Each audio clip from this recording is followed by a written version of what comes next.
If you've been seriously injured, your case could be worth millions, and Morgan & Morgan can help you fight for it if you become their client. They've won major verdicts, $12 million in Florida, $26 million in Philadelphia, crushing these lowball insurance company offers. It's free unless you win, and you can start your claim now at forthepeople.com/Pakman, or scan the QR code on the screen, or click the link in the description. Morgan & Morgan, for the people.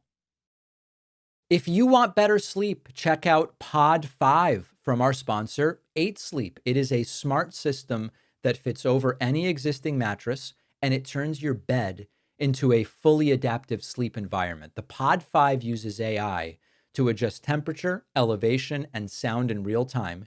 Each side of the bed can cool or heat independently, and the new Pod blanket extends the comfort from head to toe. It can even detect snoring and gently raise your head to help. This has transformed my nights because I'm a hot sleeper. The Pod 5 keeps me cool, so I wake up feeling more rested. Go to 8sleep.com/Pakman and use the code Pakman for $350 off your very own Pod 5 Ultra. Well, I hate to start a show like this, but I do have to talk today about a defamation lawsuit. After Wired published a piece last week that made a number of untrue allegations and implications about me and other creators, claiming I'm taking money in exchange for letting someone dictate the content of this show or restrict what I'm talking about, and many other claims and implications. A whole bunch of you wrote to me and said, David, are you going to sue for defamation? Suing for defamation and winning is really the way to take control back and to prove that you didn't do the things you're accused of. Now, it's a fair question, and I want to talk about that today. I didn't even plan on mentioning this entire fiasco again, but it really has taken on a life of its own. So I'm going to get to the am I suing for defamation question in a moment, but I also want to lay out a few other things. You know, the saddest part for me in all of this is that even though, after the first 48 hours, the overwhelming majority of my audience members and fellow creators and others realized there's really no story here. Like it's not even just the allegations and implications are untrue. It's just there's not even really a story here. Most people realize that. Way more people always see the original allegations and they never see the corrections. And that's something we're going to deal with in a moment as well. The hardest part is that some people who have trusted me for years have now canceled their memberships on my website because they wrongly believe the DNC tells me what to say, or that Chorus makes me get permission before I cover a topic, or that my opinions 2 years ago were shaped by Chorus despite Chorus being spun up like 2 months ago. There are people who will not be satisfied unless I file and win a defamation suit, and otherwise they have just said, this must be true, and haven't even come and asked me about it. Now, I don't know that a lot of people I'm hearing from were really my core supporters anyway, and we're going to get to that a little bit later in the show, but I want to again say, Chorus is not involved in content creation. They're not involved in content creation. They don't direct content. They don't pay for content. They don't subsidize content. They don't sponsor content. They don't restrict content. They don't require anything in terms of content of creators. They've never suggested, David, why don't you do this story? Or David, why don't you stay away from this story? It just doesn't exist. It's a scholarship and support incubator for creators. There are very small channels. There are larger creators like Aaron Parnas and I. The idea here is grow the left-wing ecosystem. Now, because of a misleading article and even more confused commentary from other creators who simply read the article, in some cases misunderstood it, went on and did stories about it, some people have decided to cancel the David Pakman Show. I don't know how to fix that part yet. What we have here is Brian Tyler Cohen coming out and raising money for a project he doesn't take a penny from. It's not nefarious subterfuge of any kind. It's Brian. Of course I supported it because I know Brian and I know his intentions, and it's a great thing. Now, maybe the worst part of this is that other creators, some, although most now are kind of like there's no story here, but some creators in the first 48 hours took the Wired story and expanded it with even more outrageous claims, suggesting that it's APAC or IPAC. I don't even know how it's pronounced. IPAC, that is funding this show or other creators. Of course, not true. That the DNC is involved, not true. The result is that a lot of people in my audience have become confusedly furious with me, and some have canceled memberships. It takes years to build enough trust with someone that they say, I'm going to pay for this, and it takes seconds for them to cancel it. Others have unsubscribed from YouTube and other platforms. There are people now not just hoping for us to fail, but monitoring to see if we do have the failure. I don't want to let those people have the satisfaction. So we estimate about 6,000 YouTube subscribers out of 3.3 something million, about 6,000 YouTube subscribers have canceled. Now, during the same period of time, 5,000 have signed up, but 6,000 have canceled. I'm not asking them to come back. Many of them have made their decision. If they decide to come back, great. What I am asking is, if you're a regular watcher on YouTube and you're not subscribed, there's about 4 million of you, consider subscribing. If you listen to the audio podcast, you don't watch on YouTube, but you have a Google account, consider subscribing. If you watch on TikTok, consider subscribing on YouTube. There's no downside, there's no cost. And of course, remember that this show primarily is funded by direct memberships at joinpakman.com. Now let's get to the defamation issue. Over the last few days, I've consulted with some of the top defamation attorneys in the country, lawyers who have won some of the largest verdicts, I think, in U.S. history. And one thing I appreciate about good lawyers is they give you the full story up front. And most lawyers I've dealt with discourage litigation. They give you all the downsides. If you go to a lawyer and they go, oh, this is a slam dunk, let's start litigation tomorrow, I've learned to be skeptical of those lawyers. And most lawyers try to talk you out of litigation unless you, number one, really understand what you're getting into, and number two, you really want to do it. Now, I have not decided as of this moment whether to file a lawsuit. I'm not even going to name potential defendants in this segment. There's no reason to, but there would be multiple. If I were successful, the upside in theory would be I've cleared my name, at least in some generic sense, and that would be great. But there are some significant downsides to getting involved in that. Number one is the cost. Unless you're in a highly public situation like the Sandy Hook parents suing Alex Jones or some of these other scenarios, you're not going to get a lawyer to take the case on contingency, meaning you start paying legal fees immediately. And I've been advised this could take 6 figures in legal fees just to get to the end without even a guarantee of getting the money back, right? I mean, hopefully you win, but winning can depend even on technicalities like what states are these lawsuits filed in. So that's the first consideration. Secondly, a case like this probably takes 12 to 18 months. And I'll admit, it would be extraordinarily stressful. I am not litigious by nature. I think all of you know that. I've never sued anybody. It would be stressful. It would be time consuming. Remember, I have a newborn at home, and it also likely would take me away from the show. And so part of it is a conversation with my audience. Is it best for the show? Is the audience best served by 12 to 18 months of litigation instead of just focusing on the show and focusing on the baby?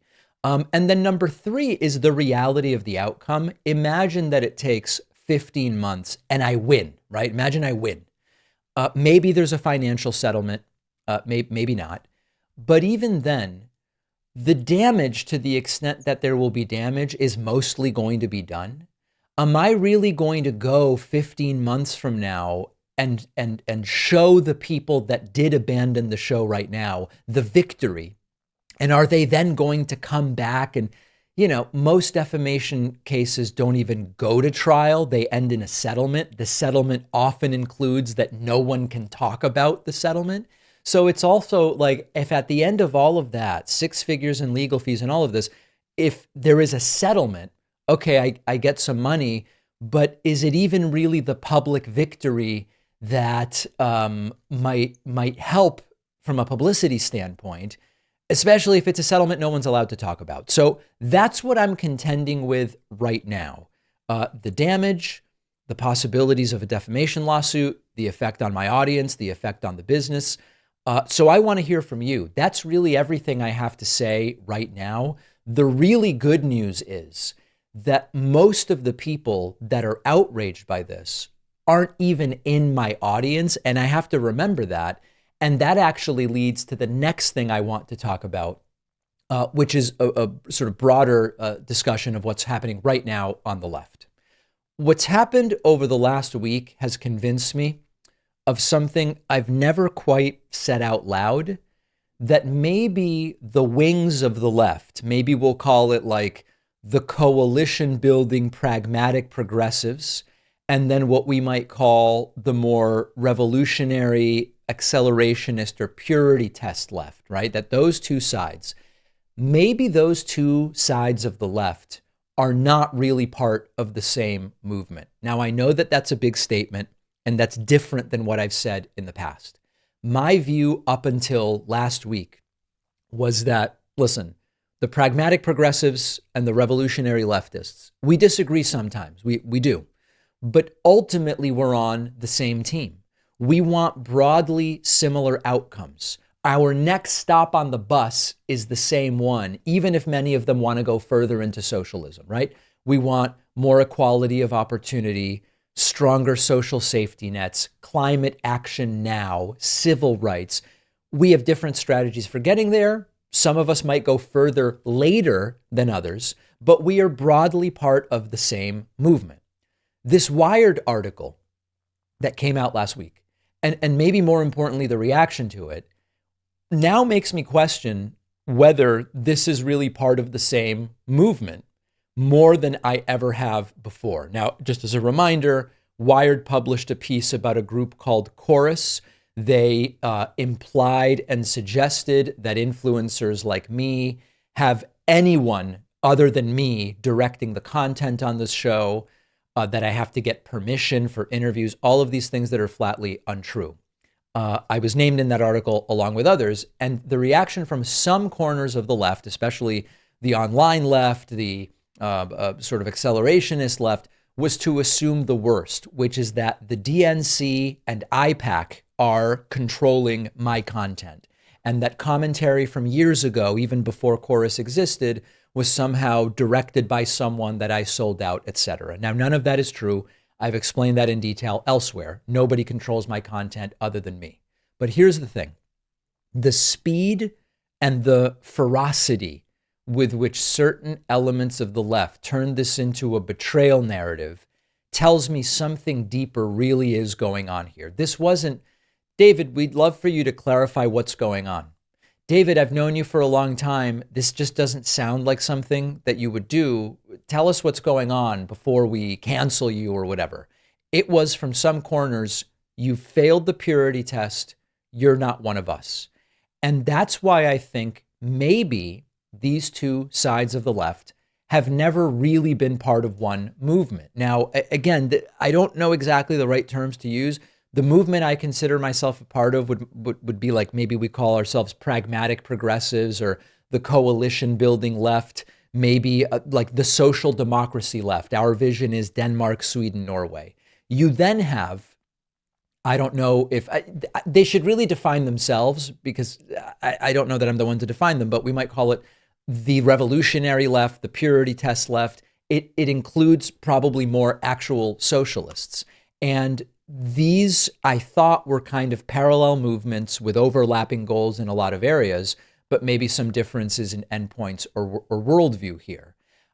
It's not that one approach is good or bad, although certainly I know kind of which approach I think is better. But you can kind of disagree and say, no, it's actually better to be accelerationist or to do the purity testing or whatever. But I think that maybe these movements are not really as much overlapped as I thought. And I know some of you will hear this and you'll say, oh, what you're doing here, David, is defending the establishment Democrats. No, no. The Democrats are who I just excoriated last week in a video, which went nuts. Something like 600,000 views on YouTube, over 1 million views across all platforms. I see this as really three elements. There's establishment elected Democrats. There's the progressive social democracy left, of which I consider myself a part. And then you've got the accelerationist purity testing left. The strategic priorities might be so different that when a flashpoint like this comes along, it might turn cracks into canyons very quickly. I think the timing of this also matters. And one of the things I spoke about over the weekend with my fellow, I guess we'll call ourselves like pragmatic progressives, I don't know. One of the other things we spoke about is that the small portion of our audiences that are now furious with us, they probably would have been furious about something between now and the 2028 primary anyway. Like what I mean by that is, if it weren't now over this chorus thing, I think there's a really good chance that when the pragmatic progressives in 2028 focus on backing a candidate that can win and that can stop this MAGA fiasco, even if they don't check every ideological box, my guess is that in 28, the kind of purity test left would see it as a betrayal, and this exact same thing would happen. So the point here is, I think what's going on right now because of this chorus situation is kind of a preview of what was inevitably going to happen anyway. And if that's the reality, I think we just have to be honest that maybe these two movements are not as adjacent as we thought they were. I still believe we can work together and that our interests align in a lot of places, and we can show up for each other when the fight is aligned. But I don't think we can continue to pretend that there is a singular unified left that contains both of these factions. I think that that's a fiction. I think it leads to misplaced expectations. It leads to outrage that is not necessary. It prevents planning strategy to actually win based on how the world works. And so the last week for me really hasn't been about me. It really hasn't been about Chorus. It hasn't been about the Wired article. It's really more of a stress test about whether the big tent vision of the left can withstand suspicion, misinformation, bad faith, purity testing. The answer I'm seeing, and that I'm hearing from a lot of people in the audience who see this for what it is not really. The question is, can we or do we learn from that now, or do we wait for the next explosion, probably right in the middle of an election that we can't afford to lose? I want to hear from you. Leave a comment on my Substack, substack.davidpakman.com, or send me an email, info@davidpakman.com. If you've been seriously injured in a car crash, a fall, whatever it might be, you might be entitled to more than you think because insurance companies are trained to lowball you. That is why people turn to Morgan & Morgan, which is America's largest injury law firm. They've helped clients win millions, 12 million in Florida, 34 times the highest insurance offer that they got, $26 million in Philadelphia. That was 40 times more than the insurer offered up front. And the best part is you pay nothing unless they win your case. No hourly fees, no upfront costs. If you don't win, you don't pay. Filing claims is quick and easy. Morgan & Morgan has modernized the process so you can start and manage your case right from your phone. So if you've been hurt, don't guess about what your case is worth. Find out. You can start your claim at forthepeople.com/Pakman, or just scan the QR code on the screen. Because fighting these big insurance companies does take a big law firm, and that is Morgan & Morgan for the people. If you're not sleeping well, everything suffers. Energy, mood, even your memory. And that is why I want to tell you about Pod 5 from our sponsor, 8 Sleep. It's a smart system that transforms any bed into a personalized, fully adaptive sleep environment. The Pod 5 cover goes right over your existing mattress and uses AI to regulate temperature, elevation, even sound throughout the night, adjusting to your sleep stages in real time. You get precision cooling or heating on each side of the bed from 55 to 110 degrees Fahrenheit. And now with the new Pod Blanket, the comfort extends across your entire body. This has been a game changer for me. I get hot at night, and the Pod 5 keeps me cool. No more waking up too hot. No more loud fan next to the bed. It even detects snoring and gently raises your head to stop the snoring automatically. You can add in white noise if you want, guided meditations. You get 30 days to try it at home and return it if you don't like it, but I'm confident you will love it. Go to 8sleep.com/Pakman and use code Pakman for $350 off your very own Pod 5 Ultra. The link is in the description. The United States is losing power very noticeably under Donald Trump, and this is causing a decline in the country that I fear may not be recoverable until we really get a change at the top. You know, when we talk about how empires fall and how superpowers die, it's often not with a war. It's with a handshake between your old friends and your enemies. And I want to explain that. If you've been wondering whether the United States is still the world's dominant superpower under Donald Trump, it appears that the answer is no. Because while Donald Trump was busy cozying up to authoritarians, slapping tariffs on allies, and by the way, being missing for 6 days, which we will get to in a moment, the rest of the world has been forming new alliances, and they don't seem to need us anymore. We saw this during Donald Trump's first term as the United States was increasingly excluded from important climate change discussions and other aspects of global governance because Donald Trump just wasn't worth even including. We now are starting to see more of the same. In China, something happened that really should not send a tingle down your leg, but send a chill down your spine, which is that if you're still clinging to the idea of American global leadership, Chinese President Xi, Russian President Putin, and Indian Prime Minister Narendra Modi, the leaders of China, Russia, and India, they held hands, literally, shared laughs, embraced at the largest ever Shanghai Cooperation Summit. This was not just a photo op. It was a signal of we've got each other. We don't need Trump. We don't need the United States. And the symbolism is brutal because Putin, who after meeting with Trump, conceding nothing, some people said Trump was cucked figuratively. I would never use language like that, but some people are out there saying that. After that, Putin went and dropped even more bombs, clearly doesn't care what Trump says to him. And then Putin meets with Modi, took a joyride in Putin's limo, Modi did, and they are bypassing Trump figuratively and literally. Why is this happening? Trump's chaos, Trump's cartoonish nature. The U.S. puts tariffs on India for continuing to buy Russian oil. So India moves closer to China. China, its longtime rival, and joins what's being called an axis of upheaval that includes Iran, Turkey, to some degree, Belarus, and others.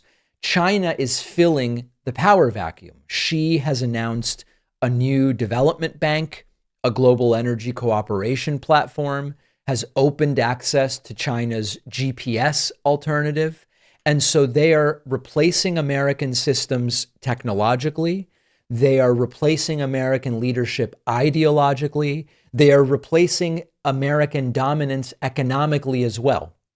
And the biggest blow to the U.S. from all of this is that countries are listening. This alliance now includes 27 countries in Central Asia, Southeast Asia, the Middle East. And the message from Xi is the United States under Trump is more of a relic from the old world, not the Cold World, the Cold War, from the old world. And China says, hey, we're going to offer a more multilateral, fair system. It's not American-led. The U.S. can't come in and just throw its weight around. And for Trump, that may be more literal than figurative. And Trump is saying, oh, this U.S.-India relationship was a one-sided disaster. Okay, well, India has other options. You really can't punch your allies in the face and expect them to stick around. And even Putin's Ukraine summit with Trump, it was supposedly a peace effort. It was immediately debriefed to Xi, and it made clear that the back channels here don't put the United States in the privileged, powerful position. Now you've got China and Russia pushing to reform the IMF and to reform the World Bank. You've got them rejecting Western sanctions and saying this is neocolonialism. We're going to do our own system of global governance. And they're doing it with momentum. We have Trump missing for 6 days, posting angry rants about handshakes on Truth Central, and the United States is getting boxed out. What's Trump doing? Deploying federal troops to D.C., putting soldiers on our own streets. It's like a collapsing regime trying to keep its grip on power. That's not what stability looks like. If you're in some other country, right? Not Russia, China, not the country, India, the countries we're talking about here. If you're just in, France, the UK, Italy, wherever, and you look and you see, okay, on the one hand, you've got Russia, India, China, Turkey to some degree, other countries making their own alliances and getting completely decoupled from the United States. And what's the U.S. doing? They've militarized their streets. Trump, it's not clear what's going on with Trump's health. You don't look at that and go, oh, I really am drawn to what's happening in the United States. You say, at minimum, I'm not drawn to the U.S., and probably you're drawn to this new global alliance that is growing. So, we've got the military parades and the whole thing. It's not impressing global powers. There is the idea of whether we are marching towards a funeral procession for American leadership and seeing a global realignment. And if we keep pretending that this is just about optics, we're going to wake up one day, probably not that long from now, to be frank, and say, what happened? The world has moved on from the United States. And a lot of the problem is Trump and this humiliating regime where people like, take your pick, Robert F. Kennedy Jr. wants to ban vaccines and all of this wacky stuff. This is why the world is going in a different direction. Stocks were getting absolutely brutalized this morning. Let's see exactly where they are right now. Dow down about 400-500 points. Why is it happening? Well, a court ruled that most of Donald Trump's global tariffs are illegal. And the wild part that is now crushing the stock market is that the government might have to give all of that tariff money back. Now, you might say, wouldn't that be good? Well, I'm going to get to that in a moment. A federal appeals court voted 7-4 that only Congress, not the president, has the constitutional authority to put sweeping tariffs in place. Donald Trump's tariffs were going to bring in hundreds of billions of 2025. Those tariffs are now legally on life support. They are still in place for now. But if the Supreme Court agrees with this ruling, we are talking about refunds, billions of dollars going back to the importing companies. And this is where the bond market completely freaked out. Now, remember, a tariff is a tax on imports. The thing that most MAGA people, and frankly, Trump himself, doesn't seem to understand is the money doesn't come from other countries. China doesn't mail us a check when you tariff China. The tariff is paid by American companies that import goods. I know we're more than halfway through 2025, and I'm still explaining this, but a lot of people still don't understand it. The companies pass along some, most, or all of that tariff to the consumer. So this $170-something billion, it's not a windfall from abroad.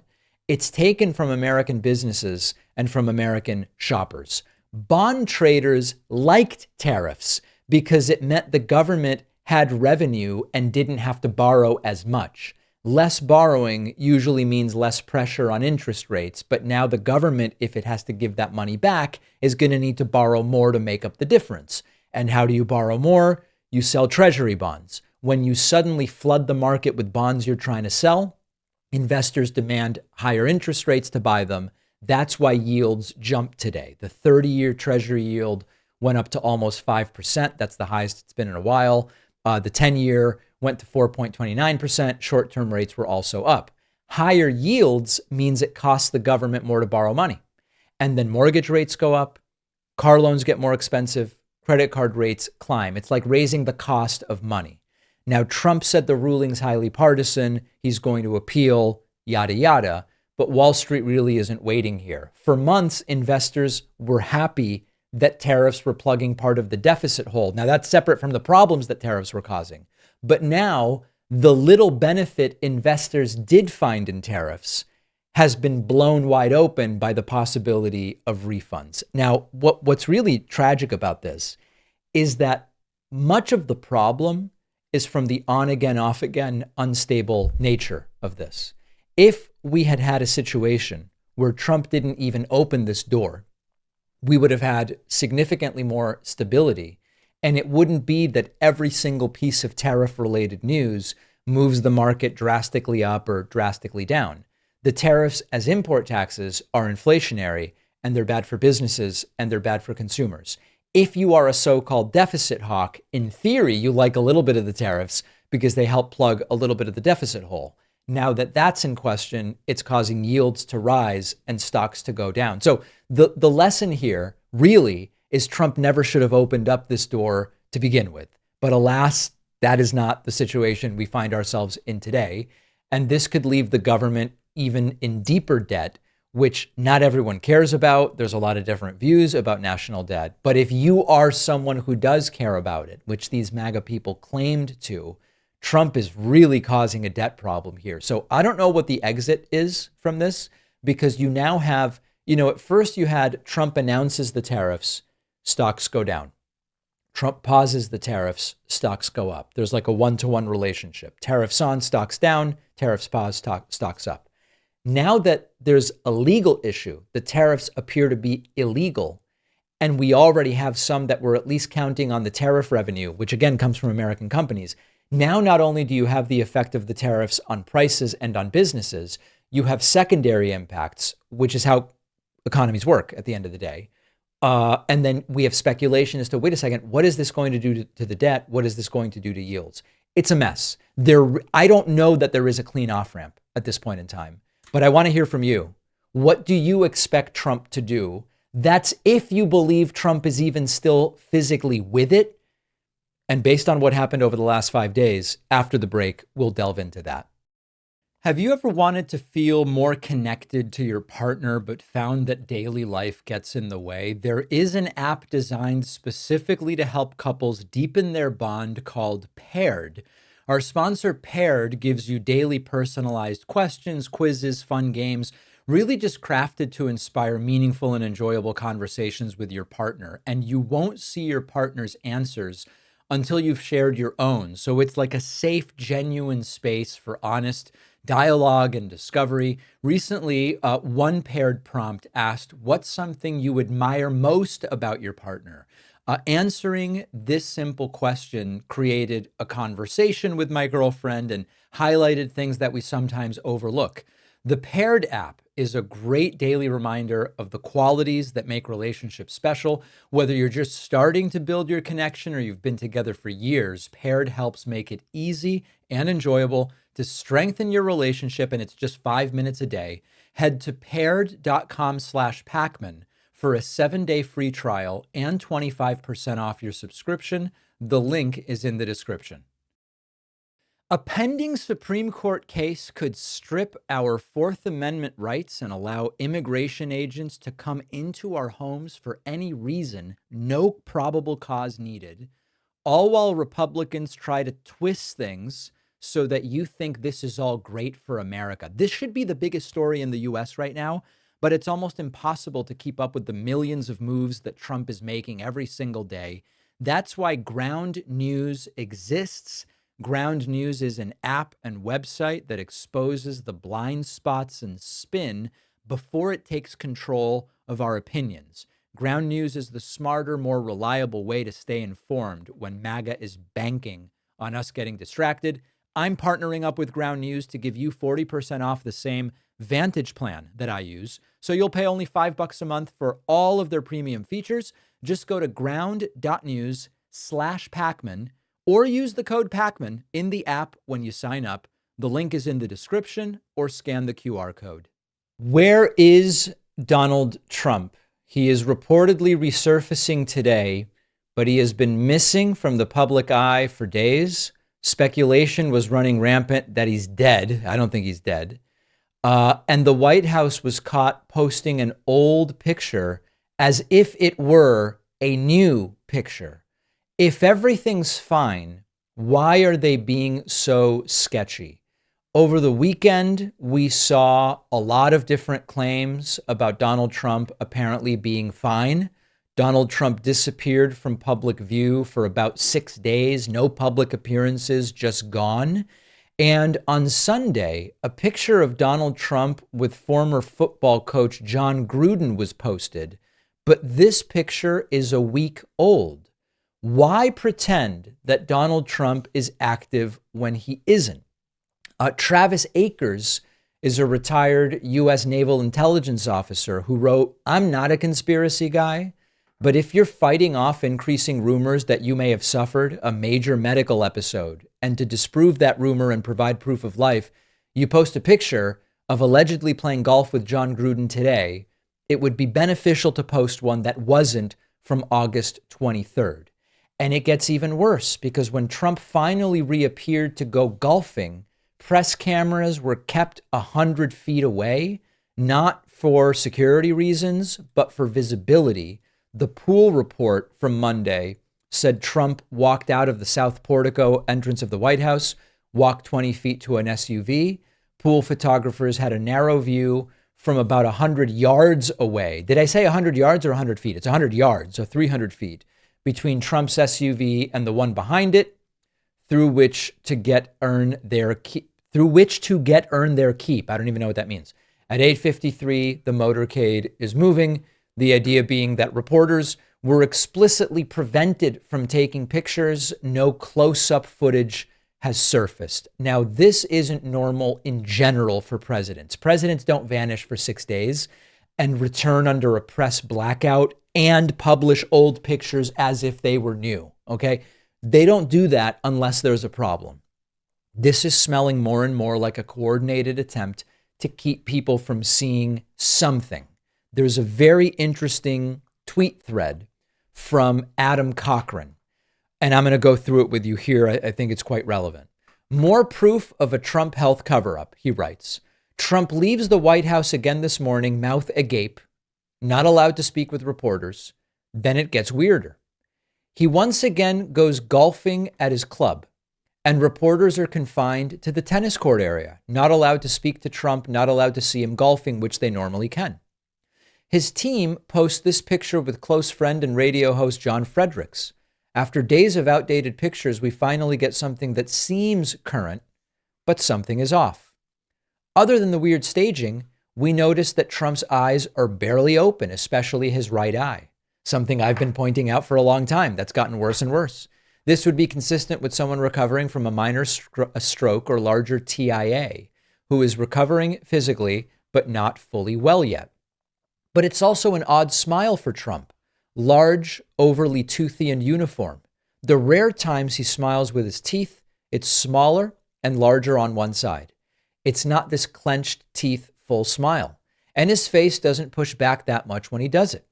So then I thought, what about tools like FaceApp that use AI models to adjust a person's appearance? Since this isn't a press photo, we don't know it's not faced edits. Here's a sample of a Trump smile image run through FaceApp's smile feature on high settings. What do you notice? When we make the change, the app squishes the face to expand the smile. Crow's feet intensify, lips furl in, smile lines pull back, eyes become more closed. The smile feels more intense, forced, and unnatural. Unlike an AI that fully generates images, a face editor like FaceApp is hard to programmatically detect. There are no hidden watermarks or super obvious tells. The best method is changing the contrast in Photoshop to look for odd noise. When you boost the contrast, you'll notice some Hard to see with Twitter's compression, but the outlines around Trump's face have pixelated noise, and so do his teeth, suggesting, although not proving, touch-up. If there's nothing wrong with the president, why is he not taking questions from the press? Why are they not allowed to see him golfing like usual? Why are we only getting controlled media releases? Why are all press images inconsistent with what his team puts out? Something about the way Trump looks, moves, or sounds, something about it the White House doesn't seem to want you to see, and it tells you a lot about what's going on. The word that is coming up more and more is stroke, and I want to talk about that next. Actual doctors are now sounding the alarm. It's not coming from MSNBC or MS Now.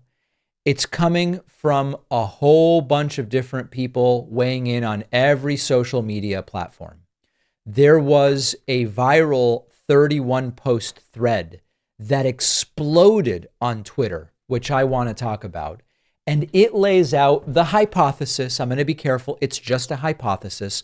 Absent medical transparency and absent Trump for 6 days, increasingly people are talking about TIAs, mini strokes, transient ischemic events. Adam Cochran sort of attempted to connect the dots between a number of different elements of this. And I'm going to just give you a sense of it, and then we're going to talk about it. The thread starts here. I believe there is growing evidence that the White House is covering up the fact that Donald Trump has been dealing with TIA strokes and that he likely had a more significant ischemic stroke this week. Starting with the basics, TIAs are temporary blockages. You'll see symptoms leg dragging, eye drooping, but they resolve within 24 hours. Ischemic strokes leave a lasting impact, but can range dramatically in scope and severity. In March of 2024, Ron Filipkowski noted Trump was dragging his right leg and had been doing it for a while, something we've seen him do off and on during the last year, not really notable on its own. In a Time magazine interview from right after the election, we see the first note of Trump's hand bruising. Again, people didn't think much of it at the time. This came up again during the Macron visit in February, where Caroline Leavitt said the bruise is from shaking too many hands, something, by the way, my audience did not believe was true. The next medical event we see is the annual physical report. There are 3 new medications: rosuvastatin, ezetimibe, and daily aspirin. At first, you might think normal for managing cholesterol. I've certainly heard of preventative aspirin use in the past, but I interviewed heart specialists and I'm glad I did. There are 2 takeaways. Daily aspirin is not recommended for prevention anymore. An aspirin regime is treating something. By the way, something I pointed out back then as well. Ezetimibe is a second-line medication not used for regular LDL treatment. Statins like rosuvastatin will manage cholesterol alone, where ezetimibe, that's a tough one for me, will be used as a second line if there is high cardiovascular risk, like prior stroke, heart attack, or arterial disease. Then it is used for stroke prevention. Trump's previous medical reports claim his cardiovascular health is great and is on the statin, so he shouldn't need ezetimibe. But this brings us to the aspirin. Aspirin hasn't been used as a daily course prevention method for quite a while. In June, we see Trump's swollen ankles, and for the first time, the White House is willing to admit he does have chronic venous insufficiency. His bruising is related to the aspirin regime and shaking hands. They keep coming back to this claim, as aspirin does make bruising easier, but there are problems. As I pointed out, speaking as David now, bruising is on both hands, not just the hand that he would shake hands with. Number 2, chronic venous insufficiency is not sudden onset. Swollen ankles are an intermediate symptom. An annual physical in April would have caught CVI back then if the ankles were going to be swelling, and aspirin isn't a CVI treatment. But third, some of the bruising is monthly around the 24th.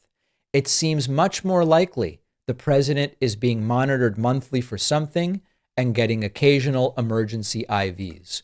What does it all mean? The suggestion here is potentially TIAs. Donald Trump also, as you recall, struggled to walk in a straight line as he went to greet Vladimir Putin. So listen, people speculate all the time. The reason this has finally hit a nerve is because we have a timeline that is much more cohesive. Trump vanishes for days. His Truth Social posts sound notably unlike him. Old pictures are published as if they're new. Reporters are kept far away. And then the speculation begins. This is not just rest. This is a medical event. Trump is never out of the public eye for this long. This is not something that Democrats are pushing. This is coming from ordinary people. Some of them are on the political right, and they're just watching and saying, this doesn't make sense. Now, just consider for a moment if this were Biden. If Biden were missing 6 days and had swollen ankles, they were publishing old pictures, he couldn't walk in a straight line, the whole thing I just told you, it would be, is he fit to serve 24/7 on Fox News? With Trump from right-wing media, it's been mostly silence or complicity, saying this guy is healthy as a horse. We appear to be watching something be managed. We don't yet know what. And I want to briefly talk about the posts.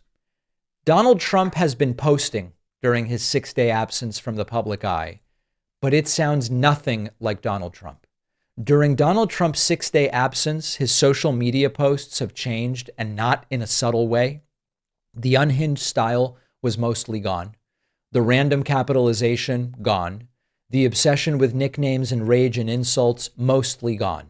And we had, during Trump's absence, this morning we started getting more normal posts, completely abnormal, but more typical of Trump. But during Trump's absence, we were getting posts with full sentences, a measured tone, punctuation. Trump didn't suddenly become a copy editor. The immediate speculation is that coinciding with Trump's 5-6 day absence from the public, someone else was writing the posts. Now, we've seen this before. It's not that this is, oh my God, David, that your speculation. Well, it's speculative, but we know, we have documentary evidence of, there was a period during Trump's campaign, for example, where he would dictate his troths and someone would sort of clean them up and check the grammar and spelling and this sort of thing. But this seems to be something different. And so we now are at a point where I don't know what's going on. I'm not pretending to know what's going on. We've gone through all of the hypotheses. Trump is suffering from strokes and they're keeping him out of the public eye.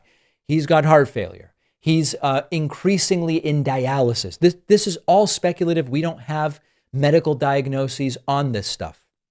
But when you take a step back and you think about Donald Trump's obsession with being in the public eye, his lack of absences in the past, and then the disappearance for 5 days, media kept away from him on the golf course, the fake working image that was published by the White House, it is naturally going to lead to speculation. Now, I am 99% convinced the White House is hiding something. I don't know if they're hiding a health issue necessarily. I'm open to the idea that the White House is hiding something, but it's something different. The reason we don't know is because they're not transparent. And the reason the speculation is raging is because they are not being transparent. So I want to hear from you. After everything I've laid out, we've looked at the pictures supposedly from yesterday, but they were a week old. We've looked at commentary of different kinds. We've heard from experts of different. What do you believe is going on here? Now, by the time today's show comes out, Donald Trump's 2 p.m. statement that has been announced will already have been made. There are questions. Will it be live or will it be pre-recorded? Obviously, if it's pre-recorded, it's only going to generate even more speculation. It seems as though, from the Truth Social post this morning starting to sound more like Trump and the scheduled event today, it seems that whatever kept Trump out of the public eye for 5-6 days has subsided. Is it a political scandal? Is it a health scandal? Is it a personal scandal? I don't know. I want to hear from you. Send me an email, info@davidpakman.com. Leave a comment, substack.davidpakman.com. If you were shopping for a new mattress, I would recommend you start by looking at Helix Sleep, the mattress I've been sleeping on for years, the only one that I recommend because they custom tailor it to your needs. I took their sleep quiz. It took a minute or two. I said, I like to sleep on my stomach. I tend to feel hotter in the middle of the night rather than colder. I like medium firm. And Helix just nailed it, matched me with the perfect mattress. Most people don't even know where to start when you're looking for a mattress, and Helix just makes it easy. There is really no substitute for the mattress that's right for you. Your body will thank you. Delivery was fast, setup was easy. You do get 100 nights to try it out. They'll even take away your old mattress. Go to helixsleep.com/Pakman and you'll get 20% off site-wide. The link is in the description. Forget about Donald Trump's health for a moment. What on earth is going on at the White House as bags have been thrown out of windows in a facility which has its own process for dealing with rubbish and trash and garbage? We have a video of multiple large bags. I don't think we need the audio from this. Multiple large bags. This is not like curbside trash. These are heavy, opaque bags. There they go. I'm going to back that up again. You'll see the bag being dumped out of the White House. Here it is again. What is happening here? Opaque bags. Now, before you ask, at the moment, the White House has not said anything about it. Online, people are going full CSI with the clip. They're looking at White House floor plans. There is speculation that this window might be a bathroom. Oh boy, Trump in bathrooms, that's trouble. A bathroom or a dressing area near the Lincoln bedroom. And I'm going to come back to the Lincoln bedroom aspect of this in a moment. But of course, is this laundry?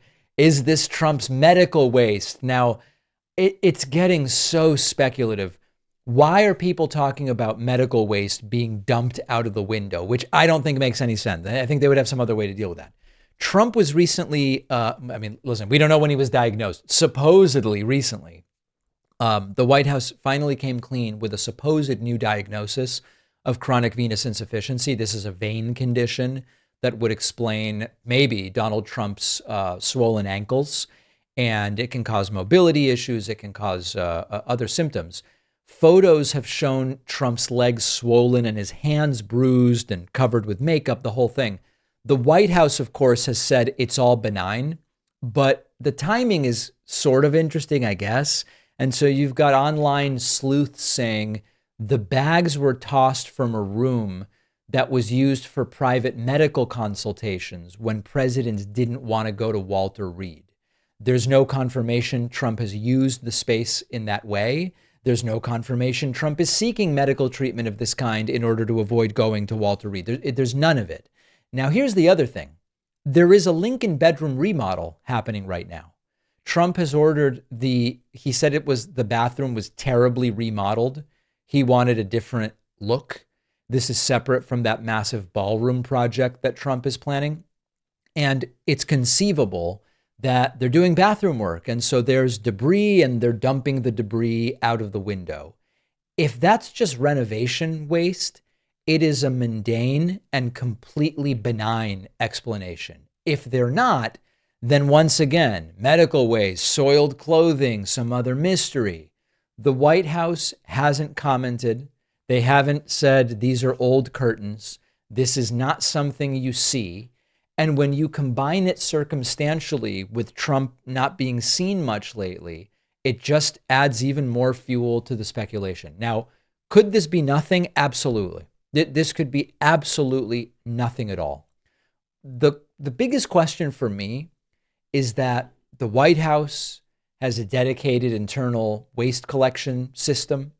They have strict handling protocols, especially for anything medical. You talk to private investigators and they always say, a lot of people think that you can't figure out anything about them, but they don't necessarily think of their trash. And if you go through people's trash, you can learn a lot. You can learn a lot about them financially, medically, socially. I mean, it's incredible what you can learn by going through people's trash. Not that I recommend going, ankle deep, knee deep, elbow deep in people's trash. But what private investigators sometimes suggest, and privacy experts, is you got to lock your trash. And the White House, for reasons of national security, has very strict handling protocols. So seeing bags going out the window is just not normal. Now, other people have said, this was filmed from the rooftop of a restaurant at an adjacent hotel. Anyone at the White House would know that you could see them from other spots if you throw stuff out that window. And so they definitely wouldn't have been doing anything nefarious. That may well be. But really weird and unusual stuff happening over there at the White House. The COVID vaccine, just from me saying that, I know some of your palms probably started to get sweaty. The COVID vaccine is ripping apart the federal government and the Trump administration, and Trump is admitting it. There's something very interesting and also disturbing happening with the vaccine situation.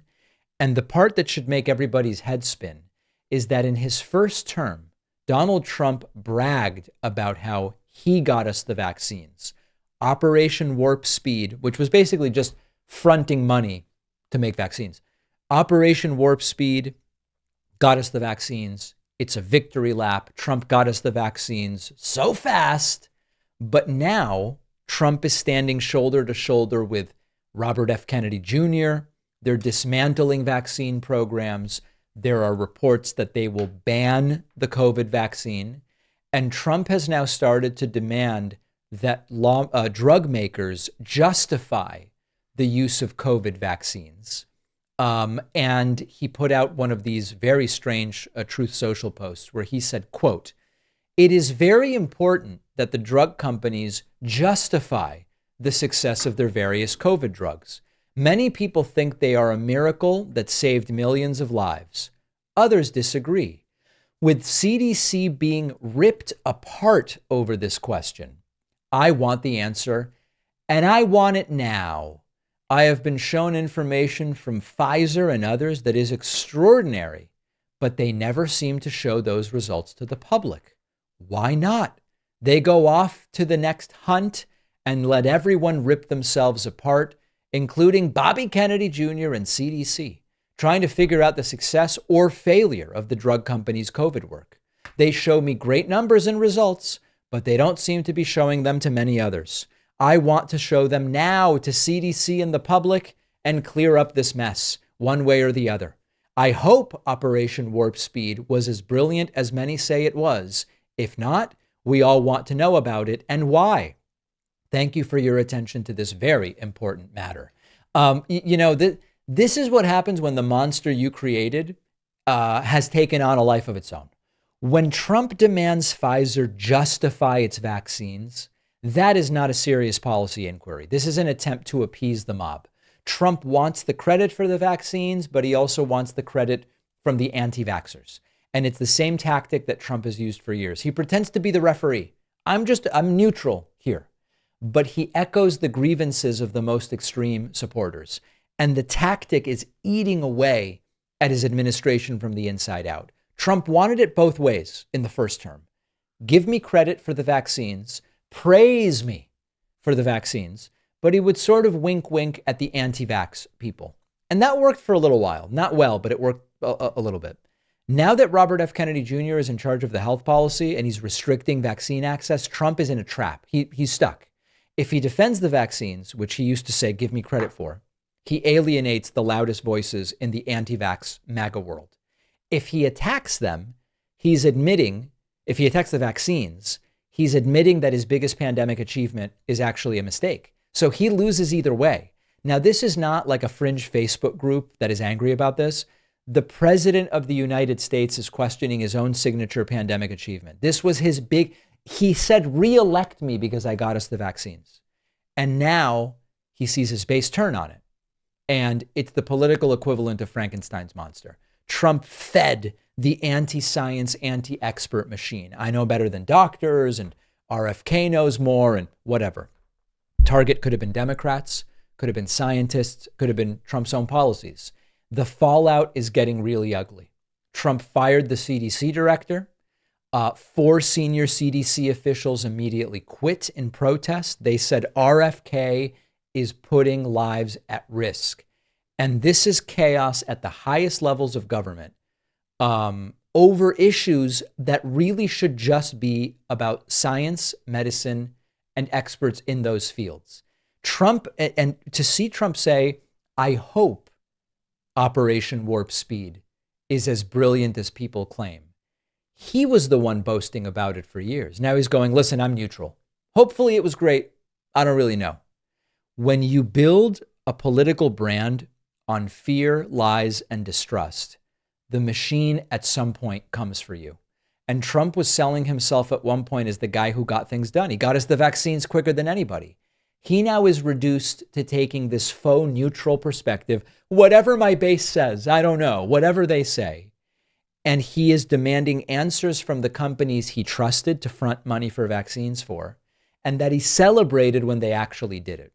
I don't know where this ultimately lands, but the reporting is they want to ban the COVID vaccine. What's going to happen in blue states if they do that? We don't know. And that's a part of the story that we're following. All right, Rudy Giuliani was in what seems like a very strange car accident.